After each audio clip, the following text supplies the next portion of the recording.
5 વર્ષ પછી એના ઘરે આવ્યા હતા, યાત્રા કરવા નીકળ્યા હતા, સંશોધન કરવા નીકળ્યા હતા, રિસર્ચ કરવા નીકળ્યા હતા. તો હવે એની યાત્રા દરમિયાન એક ટાપુનું નામ છે ગેલાપેગોસ ટાપુ, એના ઉપર ગયા હતા. નામ 1-2 વાર આવી ગયું છે, 13મા પ્રકરણની અંદર પણ આવી ગયું છે.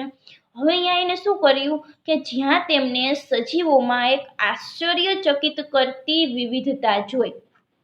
અહીંયા એને શું જોયું કે સજીવ છે તેની અંદર એને આશ્ચર્યચકિત કરતી એટલે કે આપણે નવાઈ પમાડે એવી વિવિધતા એને જોઈ. શું વિવિધતા જોઈ?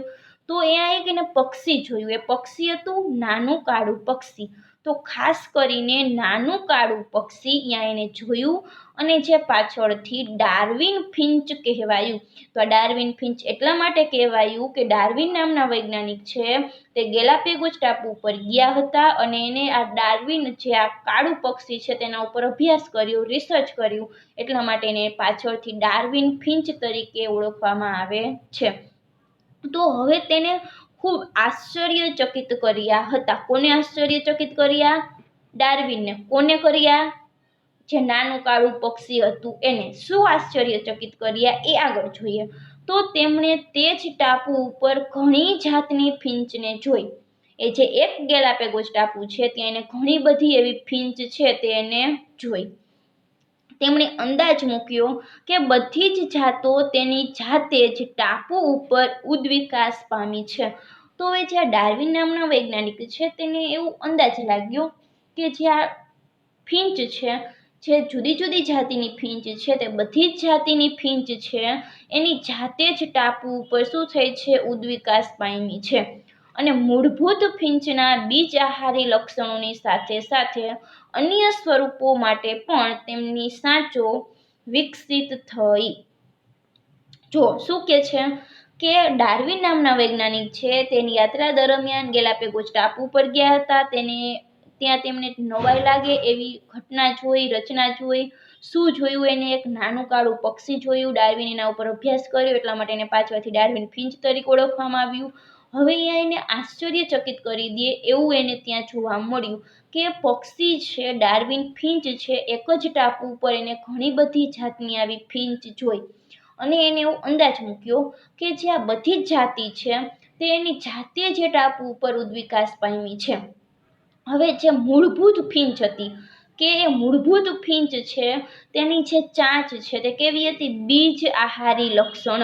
એટલે કે પહેલાં જે આપણે જોઈએ તો જે ફિંચ છે તે ખોરાક તરીકે કેનો ઉપયોગ કરતી હતી? દાણાનો, બીજનો ઉપયોગ કરતી હતી. તો આ બીજ આહારી લક્ષણવાળી જે ચાંચ છે તેની સાથે સાથે તેના બીજા અન્ય સ્વરૂપો છે, અન્ય સ્વરૂપની ચાંચ છે તે પણ વિકસિત થઈ, અને એને શું બનાવ્યું કે જેને તેમને કીટભક્ષી અને શાકાહારી ફિંચ બનાવી દીધી. તો અહીંયા જો કે તમે જોઈ શકો છો 1 2 3 4 આપેલું છે કે ફિંચની ચાંચમાં વિવિધતા કે જે ડાર્વિને ગેલાપેગોસ ટાપુ ઉપર શોધી. પક્ષી મિત્રો એક જ છે પરંતુ એની ચાંચ કેવી છે? જુદી જુદી છે. આ જે પહેલા નંબરની ચાંચ છે તે દાણા ખાતી, જે ફિંચ દાણા ખાય છે તેની ચાંચ છે.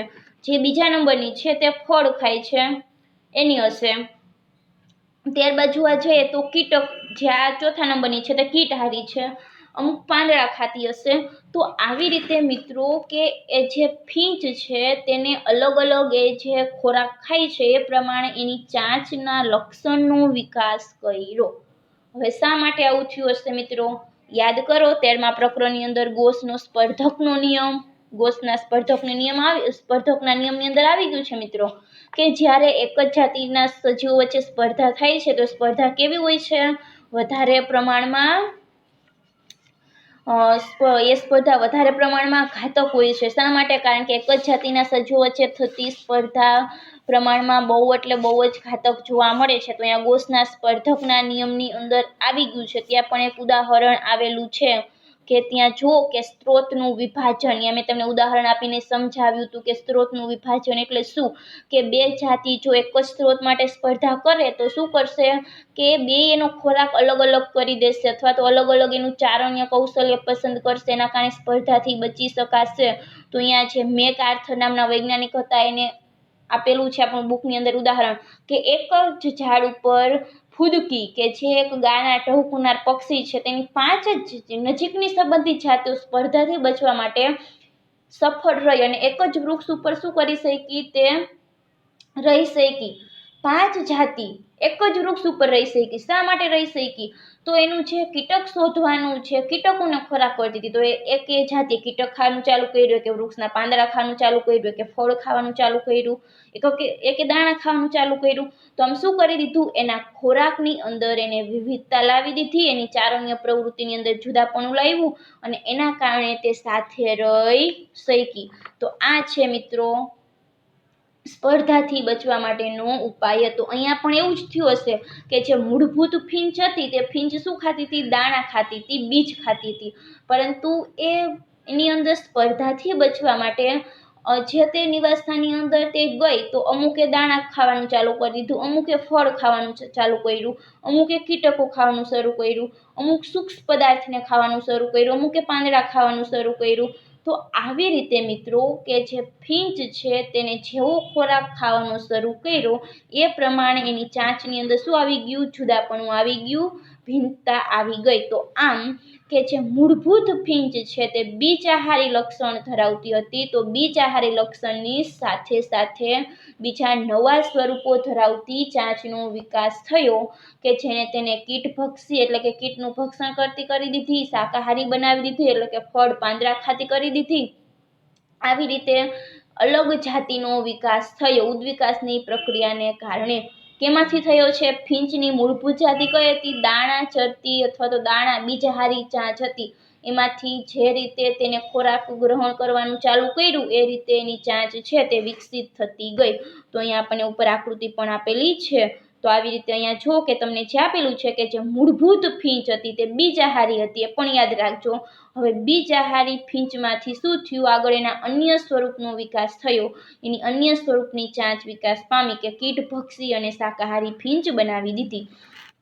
તો વિવિધ જાતિઓના ઉદ્વિકાસની પ્રક્રિયાઓ આપેલા ભૌગોલિક વિસ્તારના એક બિંદુથી શરૂ કરીને બીજા ભૌગોલિક વિસ્તાર એટલે કે નિવાસસ્થાન સુધી પ્રસરવાની પ્રક્રિયાને અનુકૂલિત પ્રસરણ એટલે કે એડેપ્ટિવ રેડિયેશન કહે છે. તો આપણી બુકની અંદર કંઈક અલગ વ્યાખ્યા આપી છે, મેં તમને જે લખાવી તે લખી લેજો. એની સાથે સાથે આપણે આ પણ તૈયાર કરવાની છે. અહીંયા શું કહે છે કે વિવિધ જાતિઓ છે તેને ઉદ્વિકાસ થઈ ગયો છે.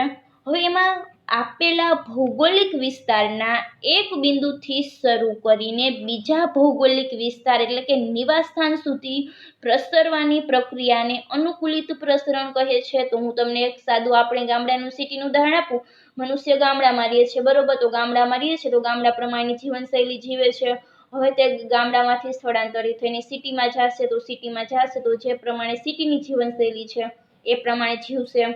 તો આમ સમૂહ એક છે, એક બિંદુથી શરૂ કરી અને બીજા બિંદુએ જાય છે, પ્રસરે છે અને જે નિવાસસ્થાનની અંદર જાય છે એ પ્રમાણેનું તેનું લક્ષણ અનુકૂલિત કરે છે. તો એને કહે છે અનુકૂલિત પ્રસરણ. વિવિધ જાતિઓના ઉદ્વિકાસની પ્રક્રિયાઓ આપેલા ભૌગોલિક વિસ્તારના એક બિંદુથી શરૂ કરીને બીજા ભૌગોલિક વિસ્તારમાં પ્રસરવાની પ્રક્રિયાને અનુકૂલિત પ્રસરણ કહે છે. તો અહીંયા જોઈ શકો છો કે નિશ્ચિત અથવા તો આપેલા ભૌગોલિક વિસ્તારમાં એક બિંદુથી શરૂ કરી બીજા બિંદુ સુધી અથવા તો એક બિંદુથી શરૂ કરી અને બીજા ભૌગોલિક વિસ્તારમાં પ્રસરવાની પ્રક્રિયાને અનુકૂલિત પ્રસરણ કહે છે. શું વ્યાખ્યા આપી છે આપણી બુકની અંદર કે કોઈ પણ ભૌગોલિક વિસ્તાર આપેલો છે, એ ભૌગોલિક વિસ્તારની અંદર એક બિંદુથી શરૂ કરી અને બીજા બિંદુ સુધી જે ભૌગોલિક વિસ્તાર છે ત્યાં સુધી પ્રસરવાની પ્રક્રિયાને અનુકૂલિત પ્રસરણ કહે છે. અથવા તો એક જ જૂથના સજીવો વિવિધ નિવાસસ્થાનમાં વિવિધ અનુકૂલનો દર્શાવે છે જેને અનુકૂલિત પ્રસરણ કહે છે. મનુષ્ય ગામડામાં રહે છે તો ગામડા પ્રમાણે જીવશે, સિટીમાં રહેતો હશે તો સિટી પ્રમાણે જીવશે, અનુકૂલિત પ્રસરણ. જે નિવાસસ્થાનમાં રહે છે તે પ્રમાણે તેનું અનુકૂલન દર્શાવે છે અને અનુકૂલિત પ્રસરણ કહે છે. ઓકે, આપણે જોયું કે અનુકૂલિત પ્રસરણ કેના ઉપર આધાર રાખે છે, કયા કારણો એની અસર કરે છે? ખોરાકની જરૂરિયાત, સુરક્ષાની જરૂરિયાત, સંવહન સ્થળોની જરૂરિયાત, ત્યાર પછી આપણે નવા નિવાસસ્થાન તરફ તે સ્થળાંતરણ કરશે, દુશ્મનોની ગેરહાજરી માટે તે અનુકૂલિત પ્રસરણ દર્શાવશે અને અલગતા માટે. ઓકે, હવે આ જે ડાર્વિન ફિંચ જેવું જ એક બીજું ઉદાહરણ છે કે જે અનુકૂલિત પ્રસરણનું છે તે છે ઓસ્ટ્રેલિયાના માર્સુપિયલનું અનુકૂલિત પ્રસરણ. હવે મિત્રો કહે છે ઓસ્ટ્રેલિયા છે. ઓસ્ટ્રેલિયા શું છે? એક દ્વીપ છે, ટાપુ છે કે એની ચારેય બાજુ શું આવેલું છે? પાણી આવેલું છે. ઓસ્ટ્રેલિયા જવું હોય તો આપણે કોઈ વાહન વ્યવહાર દ્વારા જઈ શકશું નહીં. આપણે એના માટે કેનો ઉપયોગ કરવો પડશે? હવાઈ માર્ગનો અથવા તો જલમાર્ગનો ઉપયોગ કરવો પડશે. તો હવે મિત્રો અહીંયા એક આ પ્રકારનું અનુકૂલિત પ્રસરણ જોવા મળે છે, માર્સુપિયલ. હવે આ માર્સુપિયલ શું છે? તો જે માર્સુપિયલ છે તે બીજું કંઈ નથી, જરાયુ ધરાવતા સસ્તનો. તો જરાયુ ધરાવતા સસ્તનોને માર્સુપિયલ તરીકે ઓળખવામાં આવે છે. તો અહીંયા તમે જોઈ શકો છો કે આ બધા જ માર્સુપિયલ પ્રાણીઓ છે અને જે ફક્ત અને ફક્ત ઓસ્ટ્રેલિયામાં જ જોવા મળે છે. વિશ્વમાં બીજે ક્યાંય જોવા મળતા નથી, કારણ કે આખો દ્વીપ હોય તો પ્રાણીઓ તો જઈ ના શકે, એ જ જગ્યાએ રહેશે. જો કદાચ પક્ષી હોય તો મે બી તે ઉડીને બીજી જગ્યાએ જઈ શકે છે, પરંતુ જે આ પ્રાણીઓ છે તે તો ફક્ત અને ફક્ત ઓસ્ટ્રેલિયામાં જ જોવા મળે છે. તો આ જે માર્સુપિયલ પ્રાણીઓ છે તે ફક્ત ઓસ્ટ્રેલિયામાં જોવા મળે છે. અહીંયા આપેલું છે માર્સુપિયલ પ્રસરણ. ત્યારબાદ જો અહીંયા આપેલું છે ટાસ્માનિયાઈ વરુ છે, ટાઈગર કેટ છે, પટ્ટાવાળું કીડી ખાવ છે, બેન્ડેડ એન્ટેટર છે, ઇંગ્લિશના પણ યાદ રાખજો. ત્યારબાદ માર્સુપિયલ ઉંદર, માર્સુપિયલ રેટ, કાંગારૂ, ત્યારબાદ વોમ્બેટ, બંડીકૂટ, કોઓલા, માર્સુપિયલ છછુંદર અને સુગર ગ્લાઇડર. તો આ બધા જ માર્સુપિયલ પ્રાણીઓના ઉદાહરણો છે. યાદ રાખવાનું છે, માર્સુપિયલ એટલે કે જરાયુ ધરાવતા સસ્તનો. હવે આ ક્યાં જોવા મળે છે? ફક્ત ઓસ્ટ્રેલિયામાં જ જોવા મળે છે અને તે એક અનુકૂલિત પ્રસરણનું ઉદાહરણ છે મિત્રો. હવે આગળ જોઈએ કે એની અંદર શું કહેવા માંગે છે તે પણ આકૃતિ ખાસ યાદ રાખવાની છે. 3 માર્કની અંદર પ્રશ્ન પૂછાય તો તમારે આ રીતની આકૃતિ દોરવાની છે. ખાલી પ્રાણીઓના ચિત્ર નથી દોરવાના, એ ખાલી તમારે આ રીતે માર્સુપિયલ પ્રસરણ કરી એરા દર્શાવીને ફક્ત પ્રાણીઓના નામ જ લખવાના છે, કે અહીંયા પ્રાણીના ચિત્ર દોરવાની જરૂર નથી. પરંતુ હા, તમે છે ને આ નામ યાદ રાખજો કે આ કેનું નામ છે. ફોટા યાદ રાખજો, કેમ કે નીટની અંદર જો કદાચ આની અંદરથી પૂછાઈ જાય પ્રશ્ન, અને કેટલી વાર પૂછાય પણ છે, તો આપણને આવડવા પડે. એટલે ફોટાની સામે શું નામ છે તે યાદ રાખવાનું થશે. જેટલા માટે ABCD કરીને આ ફલાણું પ્રાણીનું નામ શું છે ને એના માટે તો આપણે આવડવું પડે. બાકી થિયરી માટે પૂછાય તો આપણે ફક્ત નામ જ લખવાના છે, એનું આપણે ફોટા દોરવાના નથી, ચિત્ર નથી દોરવાના. તો એક જ જાતિઓના ઉદ્વિકાસની પ્રક્રિયાઓ આપેલા ભૌગોલિક વિસ્તારમાં એક બિંદુથી શરૂ કરીને બીજા ભૌગોલિક વિસ્તારની અંદર નિવાસસ્થાન સુધી પ્રસરવાની પ્રક્રિયાને અનુકૂલિત પ્રસરણ કહે છે, એડેપ્ટિવ રેડિયેશન કહે છે. ડાર્વિન ફિન્ચ આ પ્રકારની ઘટનાનું એક ઉત્તમ ઉદાહરણ રજૂ કરે છે. આપણે જોયું કે ડાર્વિન ફિન્ચ કે જે તે નિવાસસ્થાનમાં ગઈ છે એ પ્રમાણેની નવું લક્ષણ એડેપ્ટ કર્યું છે, નવું લક્ષણ તેને અનુકૂલિત કર્યું છે, તો એને કહે છે અનુકૂલિત પ્રસરણ. બીજું ઉદાહરણ ઓસ્ટ્રેલિયન માર્સુપિયલ એટલે કે કોથળીધારી જે જરાયુ ધરાવતા પ્રાણીઓનું છે, સસ્તનનું છે. તો મોટાભાગના માર્સુપિયલ એકબીજાથી ભિન્ન હતા. આકૃતિની અંદર આપણે જોઈ શકીએ છીએ કે માર્સુપિયલ બધા એકબીજાથી કેવા હતા? જુદા હતા. તેઓ એક જ પૂર્વજના સમૂહમાંથી ઉદ્વિકાસ પામેલા હતા, પરંતુ તે બધા ઓસ્ટ્રેલિયન ટાપુના મહાદ્વીપ એટલે કે ખંડમાં જ વિકસ્યા હતા. હવે શું થયું મિત્રો કે જે મોટાભાગના માર્સુપિયલ છે તે કેવા હતા? એકબીજાથી જુદા હતા. આપણે આકૃતિની અંદર જોઈ શકીએ છીએ, પરંતુ એ એક જ પૂર્વજના સમૂહમાંથી ઉદ્વિકાસ પામેલા હતા અને તે ઓસ્ટ્રેલિયાનો જે ટાપુ છે, જે મહાદ્વીપ છે, જે ખંડ છે, ત્યાં વિકસ્યા હતા. હવે જ્યારે અલગ ભૌગોલિક વિસ્તારની અંદર જુદા જુદા વસવાટનું પ્રતિનિધિત્વ એક કરતાં વધારે અનુકૂલિત પ્રસરણ જોવા મળે તો તેને અભિસારી ઉદ્વિકાસ કહે છે. શું? કે અલગ અલગ ભૌગોલિક વિસ્તાર અલગ છે, અહીંયા જુદા જુદા વસવાટનું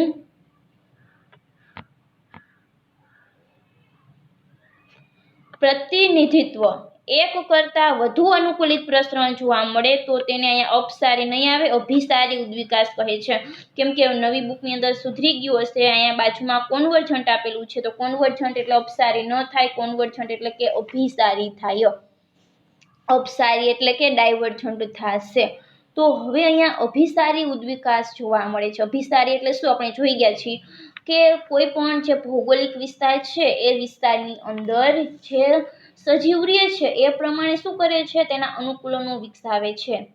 તો અહીંયા પણ ઓસ્ટ્રેલિયન માર્સુપિયલની અંદર પણ એવું જ થાય છે મિત્રો, કે તે ભલે ઉદ્વિકાસ એકમાંથી થયેલા છે, એક પૂર્વજમાંથી થયેલા હશે, પરંતુ એકબીજાથી કેવા હતા? ભિન્ન હતા, જુદા હતા. બધા જે ઓસ્ટ્રેલિયન માર્સુપિયલ એકબીજાથી ભિન્ન હતા. આકૃતિની અંદર પણ આપણે જોઈ શકીએ છીએ, અને એક જ પૂર્વજની અંદરથી એ જ સમૂહની અંદર એ ઉદ્વિકાસ પામેલા હતા.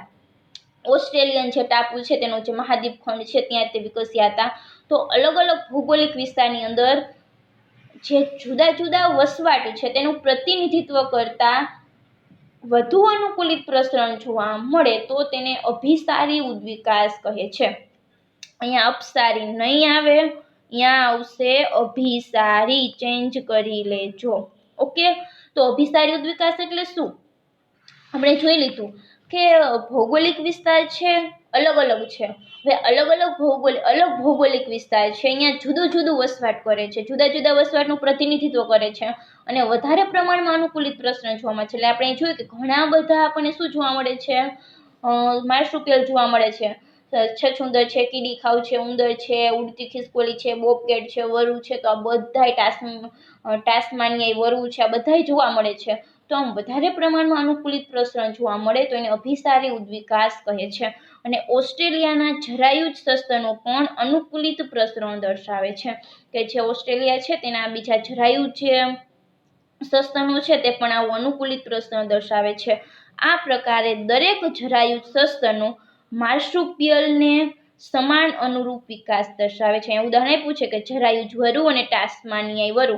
તો એની અંદર જરાયુજ વરુ છે, જરાયુજ સસ્તન છે તેનું નામ છે જરાયુજ વરુ, અને જે માર્સુપિયલ છે એમાં આવે છે ટાસ્માનિયન વરુ. તો બંને એકબીજાથી કેવા છે, સમાન અનુરૂપ વિકાસ દર્શાવે છે. તો આકૃતિની અંદર જોઈ શકો છો મિત્રો કે અહીંયા એક જે બાજુ આપેલું છે જરાયુજ સસ્તનો, જે જરાયુ ધરાવતા સસ્તનો પ્લેસેન્ટલ મેમલ્સ, અને અહીંયા આપેલું છે ઓસ્ટ્રેલિયન માર્સુપિયલ.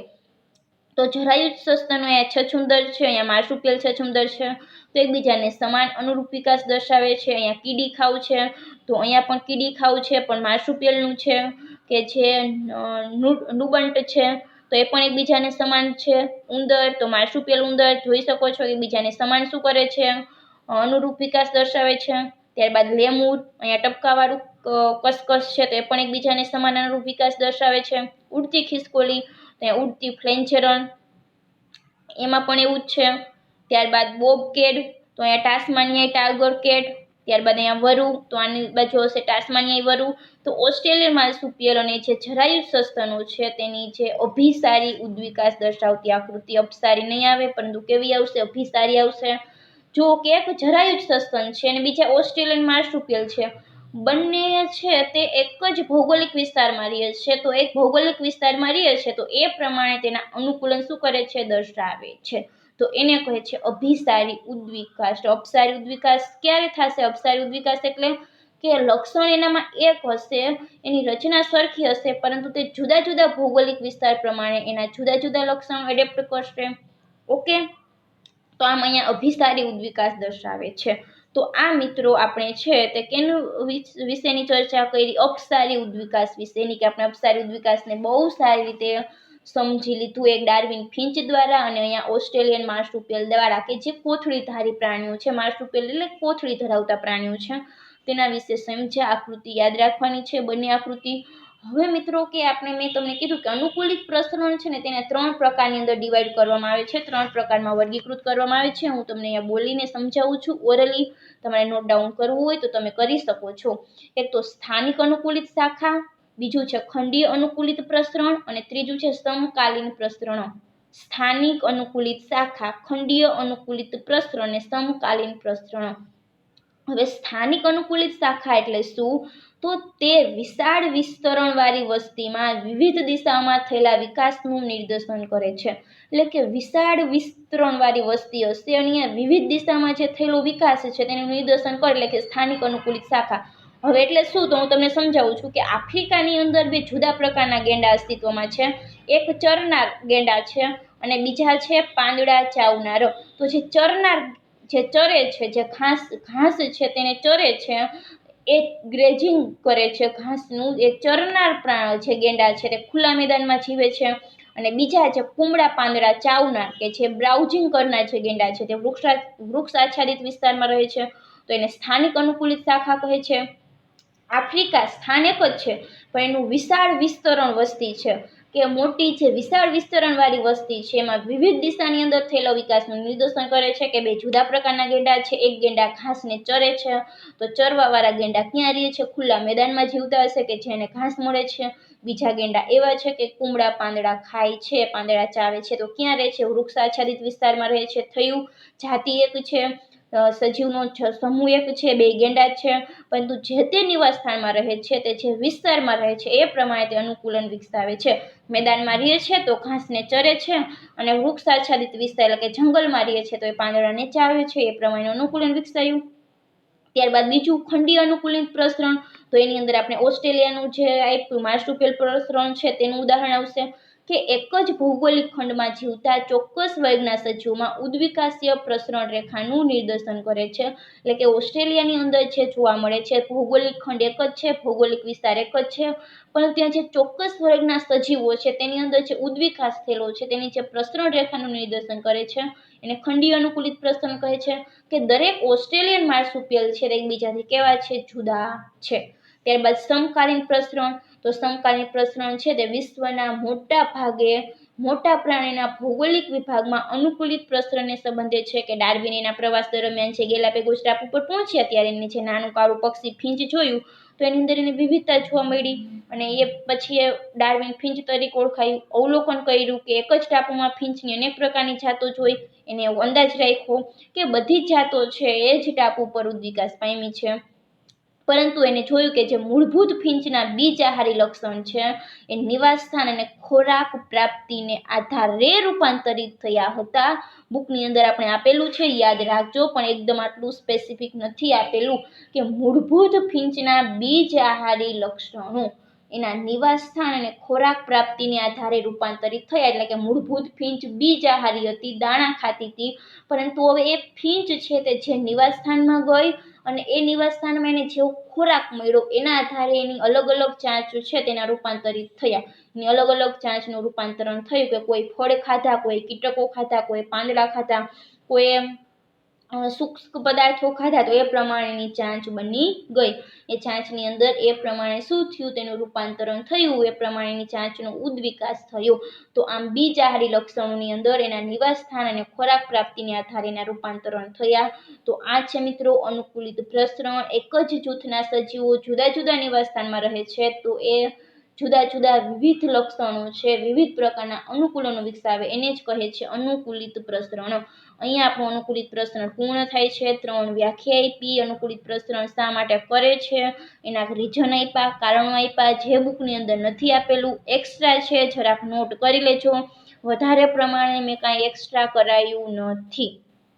તમારી જે બુકનું પહેલું પેજ આપેલું છે ત્યાં આરામથી સાઈડમાં સમાઈ જશે, એક જ પેજની અંદર આવી જશે, એટલું જ મેં કરાવેલું છે. સ્થાનિક અનુકૂલિત શાખા, ખંડીય અનુકૂલિત પ્રસરણ અને સમકાલીન પ્રસરણ વ્યાખ્યા બોલી છે અને ઉદાહરણ પણ આપ્યું છે કે સ્થાનિકની અંદર શું, ખંડીયમાં કયું અને સમકાલીન પ્રસરણમાં કયું. ઓકે, તો આની સાથે આપણું અનુકૂલિત પ્રસરણ પૂર્ણ થાય છે. ખાસ સારો એવો આઈએમપી પ્રશ્ન પૂર્ણ થાય છે. હવે ત્યારબાદ નેક્સ્ટ ટોપિક આવે છે જૈવિક ઉદ્વિકાસ, બાયોલોજિકલ ઇવોલ્યુશન. મિત્રો હવે ત્યાં આપણે નેક્સ્ટ લેક્ચરની અંદર જોઈશું અનુકૂલિત પ્રસરણ સારી રીતે તૈયાર કરવાનો છે, થિયરી માટે અને એમસીક્યુ બંને માટે. ગુજરાત બોર્ડની અંદર એવું માનીને જ આપણે ચાલવાનું છે કે 3 માર્ક્સની અંદર આપણી એક્ઝામની અંદર આ પ્રશ્ન હશે એટલે આપણે કડકડાટ કરી નાખવો જોઈએ. ઓકે, સારી એવી તૈયારી માટે best wishes, all the best, have a nice day, thank you so much.